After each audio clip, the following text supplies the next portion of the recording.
औरत का फैसला। नैतिक मूल्यों से ये कहानी भले ही आपको इंसाफ करती ना दिखे, लेकिन जिम्मेदारियों की नजर से देखेंगे तो शायद कुछ समझ में आए। ये क्या है बहू, सुबह से घर का काम करती रहती है, फिर ऑफिस जाती है और बच्चों में लगी रहती है। अरे ऑफिस क्यों नहीं छोड़ देती, या फिर घर के लिए कोई नौकरानी रख ले। कैसी बात कर रही है माँ? जानती तो है ना अभी इनके ऊपर कितना लोन है। थोड़ा ही सही मदद कर देती हूँ तो अच्छा लगता है, और अभी उनको मेरे पैसे की जरूरत भी तो है। सुधा चंदर को बचपन से प्यार करती थी। एक ही मोहल्ले में खेल कूद कर बड़े हुए दोनों। जहाँ सुधा संपन्न परिवार से थी तो वहीं चंदर का परिवार आर्थिक परेशानियों से जूझता ही रहा। लेकिन सुधा की जिद के आगे किसी की नहीं चली। सुधा, कल ऑफिस जल्दी जाना है और 2 दिन के लिए गुजरात ऑफिस के काम से भी जाना होगा। अरे कैसी बात कर रहा है बेटा, बहू को अगले महीने बच्चा होने वाला है, इस वक्त तो उसके साथ रहे। अरे कोई बात नहीं ना माँ, उनको जरूरी काम होगा, वरना मेरा चंदर ऐसे वक्त में मुझे छोड़कर कभी नहीं जाता। चंदर सुबह घर से निकलता तो आधी रात को घर में घुसता, वो भी शराब के नशे में। चंदर की माँ उसे खूब समझाती। अरे माँ, देख रही हो ना कितना कर्जा है सर पर, काम करना पड़ता है। दिन रात काम नहीं करूँगा तो घर कैसे चलेगा। अरे लेकिन बहू को भी तो देख लिया कर, इस हालत में भी घर का बाहर का सारा काम करती है। चंदर तो जैसे माँ की बात सुनकर भी अनसुना कर देता है। ऑफिस के बाद चंदर का फोन माँ के पास आता है। माँ, वो ऑफिस के काम से आज रात के लिए पास के शहर के ऑफिस जाना पड़ रहा है, कल सुबह आ जाऊंगा। सुधा रात को कमरे में सो रही होती है कि उसके पेट में दर्द होता है। सुधा चंदर को वीडियो कॉल करती है।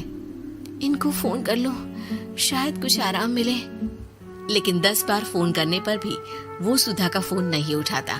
ऑफिस के काम से गए हैं, हो सकता है बिजी हो। कितनी मेहनत कर रहे हैं हम लोगों के लिए। सुधा सो तो जाती है, लेकिन अकेले उसे कमरे में डर लगता है। अगले रोज चंदर घर आता है, जहाँ सुधा ऑफिस जाने के लिए तैयार हो रही थी। तुम आज भी ऑफिस जाओगे? कल रात भर तो ड्यूटी की है, थक जाओगे, छुट्टी ले लो ना। अरे नहीं नहीं, कैसी बात कर रही हो, ये तो पॉसिबल ही नहीं है। अच्छा रुको, मैं जल्दी से तुम्हारा खाना और नाश्ता बना देती हूँ। बेचारी सुधा ऑफिस जाना छोड़कर लग जाती है पति के लिए खाना बनाने, उसके कपड़े प्रेस करने और जरूरत का सामान मुहैया कराने के लिए। हो सके तो रात की ड्यूटी मत लिया करो ना, मुझे बहुत डर लगता है। अरे यार क्या है, तुम तो ऐसे बिहेव कर रही हो कि तुम ही अकेली हो जिसे बच्चा होने वाला है। इतने लोगों के पति जो काम के सिलसिले में बाहर होते हैं, उनका क्या?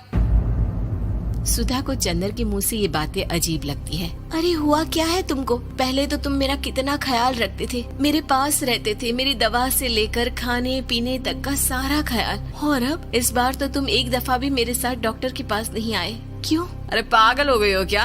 पागल वाली बात कर रही हो। काम धंधा देखो या फिर तुम्हें लेकर टहलता फिरो। और मुझे शुक्रवार की रात को काम से निकलना है, सोमवार आऊंगा।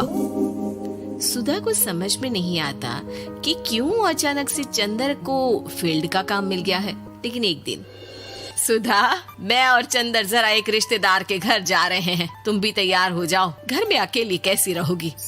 अरे नहीं नहीं, इस हालत में इसे लेकर जाना ठीक नहीं है। अरे लेकिन मैं ऑफिस भी तो जाती हूँ, फिर घर में अकेले। चंदर उसकी कोई बात नहीं सुनता। वो सीधा कार निकालकर माँ को लेकर चला जाता है। सुधा घर के काम में लग जाती है कि अचानक उसकी नजर चंदर के बैग पर पड़ती है, जिसमें एक कागज दिखाई देता है। इनके कागज भी ना इधर उधर फैले होते हैं, एक भी खो जाएगा तो बवाल करेंगे। लेकिन जैसे ही सुधा वो कागज खोलकर देखती है तो वो सदमे में आ जाती है। दरअसल वो कागज नहीं, बल्कि चंदर और उसके ऑफिस में काम करने वाली लड़की चांदनी की गोवा की टिकट होती है। सुधा चंदर के बैग को खोलकर देखती है तो उसे होटल के बिल से लेकर महंगे गिफ्ट्स और दूसरे शहरों के टिकट मिलते हैं। सुधा को समझते देर नहीं लगती कि उसका पति किसी और लड़की के साथ है। चंदर के आने पर सुधा उससे बात करती है। अरे नहीं नहीं, ऐसा कुछ नहीं है, तुमको गलत फहमी हो गई है। लेकिन जब सुधा के सवाल तीखे हो जाते हैं तो चंदर को अपनी गलती माननी पड़ती है और वो सुधा से माफी मांग लेता है। सुधा फैसला कर लेती है कि वो चंदर को छोड़ देगी। बच्चे और सामान को लेकर वो घर से निकल ही रही होती है कि सास उसे रोकती है। कहाँ जाएगी बेटा, रुक जा। चंदर को सुधा का जाना खल नहीं रहा था। वो झूठे मुंह भी उसे रोकने की कोशिश ही नहीं कर रहा था। सुधा चंदर को देखती है और मायके चली जाती है। मायके में माँ कहती है, अरे ऐसे कैसे घर छोड़कर आ गई? कौन सा चंदर तुझे छोड़ रहा था? माफी तो मांग ली थी ना। देखो बेटा, बेटी डोली में जाती है और अर्थी में ही निकलती है। पर पापा, मेरा आत्मसम्मान, उसका क्या?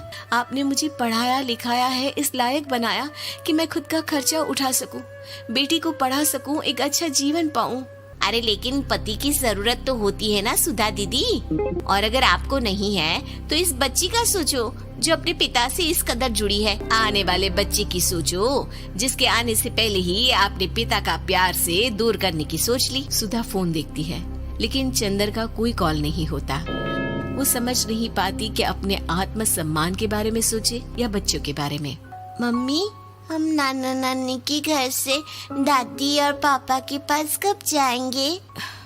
नहीं जाएंगे बेटा, अब यहीं रहेंगे। नहीं मम्मी, मैं पापा के पास जाऊंगी, मुझे दादी के साथ रहना है।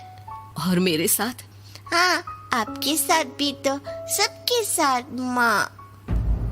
देखो सुधा दीदी, आपके सर पर पिता का साया होना जरूरी होता है। अपने घमंड के लिए पिता और बेटी को अलग मत करो। सुधा अब सामान उठाकर अपने ससुराल जाने लगती है, लेकिन मन में सवाल रह जाता है कि जिसे दुनिया घमंड समझ रही है वो उसका आत्मसम्मान था। चंदन ने माफी जरूर मांग ली, लेकिन कभी ये एहसास नहीं दिलाया कि वो सिर्फ उसी का है।